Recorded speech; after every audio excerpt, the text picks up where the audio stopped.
Hello everyone, आज जो है हम लोग AITS 06 के जो है कुछ क्वेश्चंस जो है हम लोग देखने जा रहे हैं, डिस्कस करने जा रहे हैं। तो देखिए, सबसे पहला क्वेश्चन जो हमारे सामने है, क्वेश्चन नंबर 151। ये जो है आपके टिश्यू का क्वेश्चन है। तो यहाँ पे आप देख सकते हैं कि जनरली क्वेश्चन ये पूछा है कि choose the correct statement for epithelium tissue. देखिए, एपिथेलियम टिश्यू के रिस्पेक्ट में हमें कुछ करेक्ट स्टेटमेंट बनाने हैं। आपको पता है एपी का मतलब होता है ऊपर, एबब, और थीलिया का मतलब होता है ग्रो करना। मतलब ये एपिथेलियम टिश्यू किसी ना किसी के ऊपर ग्रो करते हैं, बोले तो कनेक्टिव टिश्यू के ऊपर ग्रो करते हैं फॉर द न्यूट्रिशनल सपोर्ट।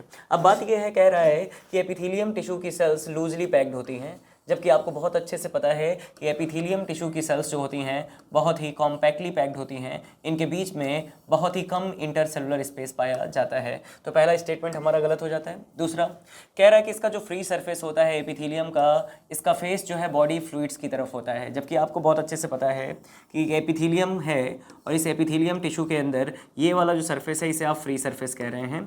और ये फ्री सरफेस आपको पता है किसके कांटेक्ट में होगा, इन्वायरमेंट के कांटेक्ट में होगा, जबकि ये कह रहा है कि इन्वायरमेंट के कांटेक्ट में नहीं होगा और ये बॉडी फ्लूइड्स के कांटेक्ट में होगा। तो ये बात तो गलत हो गई।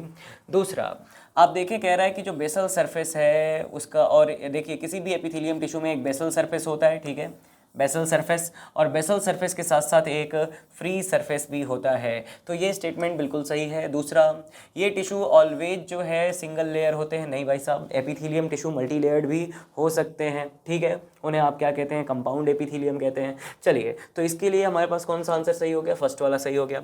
सेकंड की तरफ चलते हैं। देखिए, सेकंड जो है 152 वाला जो क्वेश्चन है, ये क्या कह रहा है कि जनरली जो सिंपल स्क्वैमस एपिथेलियम है ये कहाँ पाए जाते हैं।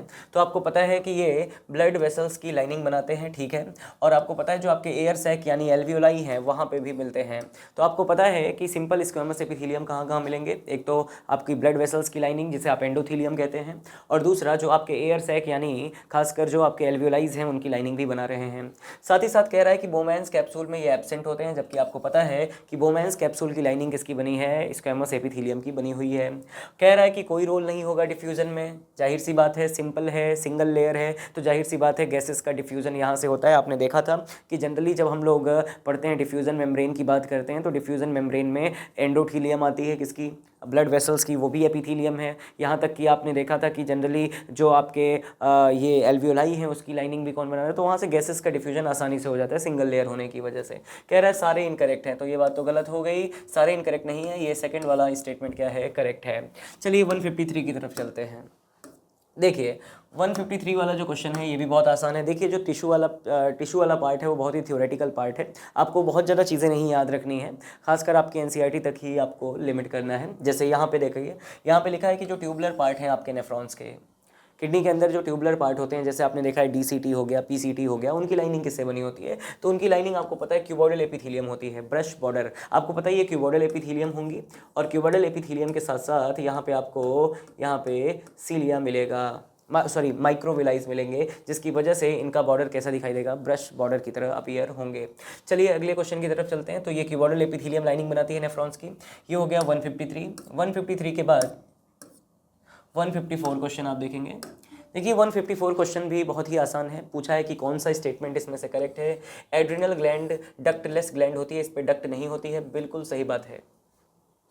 एड्रिनल ग्लैंड के पास कोई भी डक्ट नहीं पाई जाती है, ठीक है, डक्टलेस ग्लैंड होती हैं और ये अपने सिक्रीशंस को सीधा कहाँ डालती हैं, एंडोक्राइन ग्लैंड्स, ब्लड में डालती हैं।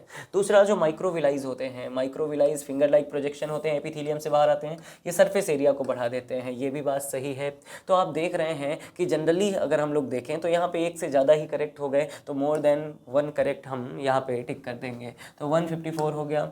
154 के बाद जो है 155 देख लीजिए, आपके एनसीईआरटी का डायग्राम है, बहुत ही बेसिक सारा पार्ट इसमें थ्योरेटिकल है, आपको ध्यान रखना है। जैसे ये डायग्राम पहचानिए, आपको ये तो स्क्वैमस एपिथेलियम नज़र आ रहे हैं, ये क्यूब शेप की सेल्स नज़र आ रही हैं, क्यूबॉइडल हैं, और ये सी वाली जो है कॉलम शेप की नज़र आ रही हैं, ये कॉलमनर एपिथेलियम है। तो कह रहा है ए को कॉलमनर, तो ये बात तो गलत हो गई, ए जबकि क्या है, फ्लैट सेल्स हैं, स्क्वैमस हैं। दूसरा, अगर आप देखेंगे तो बी को क्यूबॉइडल कह रहा है, बी क्यूबॉइडल है, सही है। ए को कॉलमनर कह रहा है, ये भी बात गलत हो गई। सी को स्क्वेमस कह रहा है जबकि वो कॉलमनर है, ये भी गलत हो गया। तो हमारे पास सेकंड ऑप्शन ही क्या बचता है, सही बचता है। चलिए आगे चलते हैं। 155 के बाद 156 देखते हैं। 156 भी बहुत आसान है, बहुत आसान मतलब याद रखना है आपको, एनसीईआरटी की लाइन है। कह रहा है सेल्स बहुत ही कॉम्पैक्टली पैक्ड हैं और उनके बीच में इंटरसेलुलर स्पेस बहुत कम है। तो ऐसा आपको कहाँ देखने को मिलता है, एपिथेलियम टिश्यू में इंटरसेलुलर स्पेस बहुत कम होते हैं, ना नर्व सप्लाई होती है ना वहाँ पे ब्लड सप्लाई होती है। तो इसीलिए ये न्यूट्रिशनल सपोर्ट के लिए किसके ऊपर ग्रो करते हैं, कनेक्टिव टिश्यू के ऊपर, इसीलिए इनको एपिथेलियम सेल्स कहते हैं। तो ये प्रॉपर्टी किसकी हो गई, एपिथेलियल सेल्स जो कि कॉम्पैक्टली पैक्ड है। चलिए बहुत आसान क्वेश्चन था, अगला चलते हैं। 56 के बाद 57 क्वेश्चन आप देख लीजिए। क्वेश्चन नंबर जो 57 है ये भी बहुत आसान है। देखिए बहुत ही फेमस क्वेश्चन है कि आपके ब्रोंकियोल्स और आपके फेलोपियन ट्यूब में, आपको पता है ना फेलोपियन ट्यूब में ओवम के मूवमेंट के लिए वहाँ पे इस तरीके से सीलिएटेड एपिथेलियम पाए जाते हैं और ये कॉलमनर सीलिएटेड एपिथेलियम होते हैं। तो सीधा सीधा सीलिएटेड एपिथेलियम की बात करेंगे। 157 का फर्स्ट हो जाता है। देखिए अगला क्वेश्चन जो हमारे सामने आया है, ये क्वेश्चन है कि इनकरेक्ट मैच हमें बताना है। तो पहली चीज़ तो आप ये समझिए कि आपके पास कुछ जंक्शंस दिए हैं, gap junction, tight junction, adhering junction और टाइट जंक्शन। इनके लिए आपको बताना है कि कौन सा इनकरेक्ट मैच है। तो पहली चीज़ तो हमें साफ साफ दिखाई दे रहा है, गैप जंक्शन जो है फैसिलिटेट करता है सेल टू सेल और ये साइटोप्लाज्मिक कम्युनिकेशन कराता है, तो जहाँ से एक्सचेंज होता है चीज़ों का। दूसरा टाइट जंक्शन जो है ये लीकेज को रोकता है, ठीक है, ये भी बात सही है। और एदरिंग जंक्शन का काम होता है एदर करना, यानी सीमेंटिंग लेयर की तरह काम करना और सेल्स को कनेक्ट रखना। टाइट जंक्शन में कह रहा है रैपिड ट्रांसफर होगा, नहीं, टाइट जंक्शन में कोई लीकेज नहीं होता है। तो चौथा यही ऑप्शन क्या हो जाएगा, इसका सही हो जाएगा, जो कि इनकरेक्ट है। 160 नंबर क्वेश्चन अगर आप देखेंगे तो 160 नंबर क्वेश्चन में पूछा है कि कौन सा कनेक्टिव टिश्यू है, कौन सा कनेक्टिव टिश्यू है जो सारे कनेक्टिव टिश्यू सिक्रेट करते हैं फाइबर एक्सेप्ट। भाई साहब देखिए ज़्यादातर आप देखते हैं कि जो कनेक्टिव टिश्यू हैं उनके अंदर फाइबर्स होते हैं, लेकिन जिनके अंदर ऐसे कनेक्टिव टिश्यू जिनके अंदर फाइबर्स नहीं है उन्हें कहते हैं सॉफ्ट कनेक्टिव टिश्यू। जैसे एग्जांपल में ब्लड और लिम्फ की बात कर लें तो इनके अंदर फाइबर्स नहीं होते हैं, इसीलिए थोड़े सॉफ्ट होते हैं और स्पेशलाइज भी होते हैं। अगला क्वेश्चन जो हमारे सामने है वो ये है कि इसमें से कौन सा करेक्ट नहीं है, नॉट इनकरेक्ट। और नॉट इनकरेक्ट का मतलब ये है कि करेक्ट की बात हो रही है, करेक्ट हमें बताना है। तो इसमें आपको पता है कि जनरली ब्लड और लिम्फ को सपोर्टिव कनेक्टिव टिश्यू कह रहा है, स्वान सेल्स को कह रहा है पार्ट ऑफ एरियोलर टिश्यू। दूसरी चीज़ ये है, कह रहा है स्वान सेल्स जो होते हैं ये एरियोलर टिश्यू के कंपोनेंट होते हैं, जबकि आपको पता है स्वान सेल्स आपको कहाँ मिलते हैं, नर्वस टिश्यू में। और यहाँ पे आपको नज़र आ रहा है हैवर्शियन कैनाल्स जो हैं ये कैरेक्टरिस्टिक्स हैं मैमेलियन बोन की, ये बात बिल्कुल सही है। चलें आगे की तरफ चलते हैं। 164 अगर देखेंगे तो पूछ रहा है एरियोलर टिश्यू के अंदर कौन से फैगोसिटिक सेल्स होती हैं। तो एरियोलर टिश्यू के अंदर जो फैगोसिटिक सेल्स होती हैं वो होती हैं मैक्रोफेजेस, ठीक है ना। तो ये सिंपल सा क्वेश्चन है कि मैक्रोफेजेस जो हैं ये फैगोसिटिक सेल्स हैं, आपके टिश्यूज़ में मिलती हैं। 64 के बाद आप देखेंगे 65 नंबर क्वेश्चन जो है आपका ये भी बहुत सिंपल सा है, सीधा एनसीईआरटी की लाइन है। देखिए बोल्स जो होते हैं उनका ग्राउंड सब्सटेंस काफ़ी हार्ड होता है, साथ ही साथ नॉन कॉम्प्रेसिबल या नॉन प्लाइएबल होता है, सिंपल सी बात है। हम लोग आगे की तरफ चलते हैं। 65 के बाद 66 नंबर क्वेश्चन अगर आप देखेंगे तो 66 नंबर क्वेश्चन में ये कह रहा है कि इसमें से कौन सा इनकरेक्ट है बोन्स के लिए।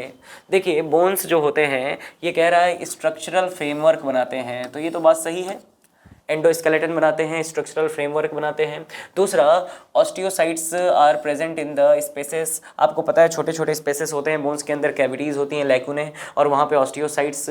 और कह रहा है कि ये कभी भी हीमोपोएसिस में इन्वॉल्व नहीं होते हैं, जबकि आपको पता है हीमोपोएसिक टिश्यू है। बोन मैरो क्या है, बोन्स की अगर हम बात करें तो बोन्स क्या होते हैं, ये उनके अंदर बोन मैरो पाया जाता है और बोन मैरो जो है ये हीमोपोएसिस में यानी आपके आरबीसी के प्रोडक्शन में, डब्ल्यूबीसी के प्रोडक्शन में रोल प्ले करता है। तो ये कह रहा है नेवर इन्वॉल्व, तो ये बात क्या हो जाती है, गलत हो जाती है, तो यही इनकरेक्ट हो जाता है तीसरा वाला। अगला क्वेश्चन ये है कि देखिए कार्डियक मसल्स जो होते हैं ये डिफर करते हैं स्केलेटल मसल्स। तो पहली चीज़ तो ये समझिए कि डिफरेंस यहाँ पे किस बेसिस पे है। तो कार्डियक मसल्स इनवॉलेंट्री हैं और वहीं पे आप स्केलेटल मसल्स की बात करेंगे तो ये वॉलेंट्री होते हैं। तो कार्डियक मसल्स डिफर कर रहे हैं क्योंकि वो इनवॉलेंट्री हैं और स्केलेटल मसल्स कैसे हैं, वॉलेंट्री हैं। दूसरी इंपॉर्टेंट चीज़ है थोड़ा बहुत ये डिफरेंशिएशन, थोड़ा बहुत जो डिफरेंस होता है वो स्ट्राइएशंस के बेसिस पे होता है। स्ट्राइएशंस की बात करें तो कार्डियक मसल्स में आपको बहुत ही फेंट स्ट्राइएशंस देखने के लिए मिलते हैं, हल्के स्ट्राइएशंस, लेकिन स्केलेटल मसल्स के अंदर फेंट स्ट्राइएशंस नहीं होते हैं। तो स्ट्राइएशंस के बेसिस पे भी आप डिफरेंशिएट कर सकते हैं। स्ट्राइएटेड दोनों होती हैं लेकिन एक जगह फेंट स्ट्राइएशंस होते हैं और एक तरफ जो है नॉर्मल स्ट्राइएशंस आपको नज़र आते हैं। 167 के बाद जो है अगला क्वेश्चन की तरफ हम चले तो एनसीईआरटी का आपको डायग्राम नज़र आ रहा है। सिंपल सा आपको पता है कि सीधा सीधा डायग्राम है, आपको समझ में आ रहा है। ये सिलेंड्रिकल शेप की मसल्स हैं और ये सिलेंड्रिकल शेप की जो मसल्स होती हैं ये इनके न्यूक्लियस आपको नज़र आ रहे हैं बिल्कुल बेस पे। तो जनरली ये कौन सी मसल्स हैं? स्केलेटल मसल्स हैं। ये कौन सी मसल्स हैं? स्केलेटल मसल हैं। वहीं पे अगर आप देखेंगे तो फ्यूजिफॉर्म शेप की होती हैं, ठीक है ना। कॉनिकल शेप की जो मसल्स आपको नज़र आ रही हैं जिसमें स्ट्राइएशंस नहीं हैं, ये स्मूथ मसल्स होती हैं, ठीक है। और ये आपको जहाँ पे इंटरकैलेटेड डिस्क नज़र आ रहे हैं, junction between the adjacent sales, ये इंटरकैलेटेड डिस्क और स्ट्राइएशंस के साथ कौन सी हैं? कार्डियक मसल्स हैं। तो पहला वाला तो स्केलेटल मसल हो गया, ठीक है। दूसरे स्केलेटल मसल्स को स्ट्राइएटेड मसल्स भी कहते हैं, ये भी सही हो सकता है, ये भी ठीक हो सकता है। दूसरा कह रहा है कि दूसरा वाला क्या है? स्मूथ मसल है, ठीक है, यहाँ मैच कर गया। और तीसरा कार्डियक मसल्स है, पहला ही ऑप्शन इसमें करेक्ट हो जाएगा। आगे की तरफ चलते हैं। अगला क्वेश्चन जो हमारे सामने है ये है कि जो ब्लड होता है अर्थवॉर्म का ये रेड होता है due to the presence of, तो आपको पता है हीमोग्लोबिन की वजह से, हीमोग्लोबिन की वजह से जो अर्थवॉर्म का ब्लड होता है वो कैसा होता है? रेड होता है, क्योंकि हीमोग्लोबिन में आयरन होता है। तो ये चीज़ आपको पता है। चलिए आगे चलते हैं, सिंपल सा क्वेश्चन था। 171 को आप देखें तो 171 नंबर क्वेश्चन में आप देखेंगे कि पूछ रहा है कौन सा ट्रू है with the respiratory system of earthworm. आपको बहुत अच्छे से पता है कि अर्थवॉर्म के अंदर जो रेस्पिरेशन होता है वो मॉइस्ट क्यूटिकल से होता है। आपको भी बहुत अच्छे से पता है कि रेस्पिरेटरी सरफेस हमेशा मॉइस्ट होनी चाहिए, क्योंकि मॉइस्ट होने की वजह से आपको पता है कि जो गैसेस का ट्रांसपोर्ट होता है वो सॉल्यूशन के फॉर्म में होता है, इसलिए जो सरफेस होनी चाहिए वो क्या होनी चाहिए? मॉइस्ट होनी चाहिए। तो यहाँ पे अगर आप देखेंगे कह रहा है कि जनरली रेस्पिरेटरी सिस्टम अर्थ के अंदर स्पेशलाइज्ड ब्रीदिंग डिवाइसेस होती हैं, गलत बात होती है। दूसरा गैसियस एक्सचेंज जो है मॉइस्ट बॉडी स्किन से होता है, बॉडी सरफेस से होता है, ये बात क्या है? बिल्कुल सही है, ठीक है ना। यहाँ कह रहा है क्यूटेनियस रेस्पिरेशन एब्सेंट, भाई साहब स्किन से हो रहा है, क्यूटेनियस रेस्पिरेशन तो प्रेजेंट है। दूसरा इनकी बॉडी वॉल थिक नहीं होती, अगर थिक होती तो जाहिर सी बात है बॉडी वॉल से रेस्पिरेशन नहीं हो पाता, मॉइस्ट और थिन स्किन होती है। नेक्स्ट क्वेश्चन जो हमारे पास है ये है कि बॉडी जो होती है कॉकरोच की ये कैसी होती है? तो आप कहेंगे कॉकरोच की बॉडी जो है ये सेगमेंटेड होती है। आपने देखा है कि कॉकरोच की बॉडी में 13 सेगमेंट्स होते हैं। और दूसरा इनकी बॉडी को हम 3 पार्ट में डिवाइड करते हैं, हेड, थोरैक्स और एब्डोमेन में डिवाइड करते हैं। तो ये स्टेटमेंट क्या हो जाएगा? सही हो जाएगा। 173 के बाद यहाँ पे आप देखेंगे 174 की जब आप बात करते हैं तो पूछा है कि कौन सा इनकरेक्ट है। तो कह रहा है कि कॉकरोच का एलिमेंट्री कैनाल डिवाइडेड होता है फोरगट और मिडगट में, गलत बात। केवल और केवल फोरगट मिडगट में नहीं बल्कि फोरगट, मिडगट और हाइंडगट तीनों में ही डिवाइड होता है। इसके बाद देखेंगे कह रहा है pharynx is absent in the cockroach, pharynx कह रहा है कि एब्सेंट है, ये भी बात क्या हो गई? गलत हो गई। मेलफिजियन टिब्यूल जो है ये एक्सक्रीटरी वेस्ट के रिमूवल में हेल्प करते हैं थ्रू द हीमोलिम्फ, इसमें सोचना ही नहीं है भाई साहब, बिल्कुल सही स्टेटमेंट है। तो हमें बताना था कि कौन सा इनकरेक्ट नहीं है, मतलब कौन सा इनकरेक्ट नहीं है मतलब कौन सा करेक्ट है। तो थर्ड वाला यहाँ पे क्या होगा? करेक्ट होगा। अगले क्वेश्चन की तरफ बढ़ते हैं। अगला क्वेश्चन ये है कि इसमें कौन कौन ऐसे स्ट्रक्चर्स हैं जो कॉकरोच के अंदर एक्सक्रीशन का रोल प्ले करते हैं। देखिए वहाँ पे नेफ्रोसाइट्स भी पाई जाती हैं, यूरिकोज ग्लैंड भी पाई जाती है, फैट बॉडी भी पाई जाती है। ये सब के सब एक्सक्रीटरी मतलब एसेसरी एक्सक्रीटरी स्ट्रक्चर होते हैं। मेनली तो वहाँ पे मेलफिजियन टिब्यूल होता है, लेकिन these are the accessory excretory structures या फिर सेकेंडरी एक्सक्रीटरी स्ट्रक्चर इन्हें कह सकते हैं। अगला देखेंगे, अगला क्वेश्चन जो आपके सामने है ये अगला क्वेश्चन अगर आप देखेंगे तो यहाँ पे लिया है कि इनकरेक्ट बताना है कॉकरोच के लिए। पहली चीज़ कह रहा है कि जो क्रॉप वाला हिस्सा होता है ये फूड को ग्राइंड करता है, जबकि आपको बहुत अच्छे से पता है फूड की ग्राइंडिंग का काम कौन करता है? गिजार्ड करता है। तो यही स्टेटमेंट यही इनकरेक्ट हो जाता है, ठीक है। मेटाथोरेसिक विंग जो हैं ये फ्लाइट में यूज़ होते हैं, ओमेटिडिया हेक्सागोनल होते हैं, मोज़ैक विजन देते हैं। स्पाइरिकल्स रेस्पिरेशन के लिए होते हैं, आपको पता है कि स्पाइरिकल्स कितने पेयर होते हैं। दूसरी चीज़ ये है कि हमको समझ में आ गया पहला वाला जो है वो इनकरेक्ट है। आगे की तरफ चलते हैं। आगे की तरफ जब चलेंगे तो 177, तो आपको पता है कि कॉकरोच के अंदर जो डेवलपमेंट है, कॉकरोच के अंदर जो डेवलपमेंट है वो कैसा होता है? पोरोमेटाबोलस होता है। कॉकरोच के अंदर जो डेवलपमेंट होता है वो कैसा होता है?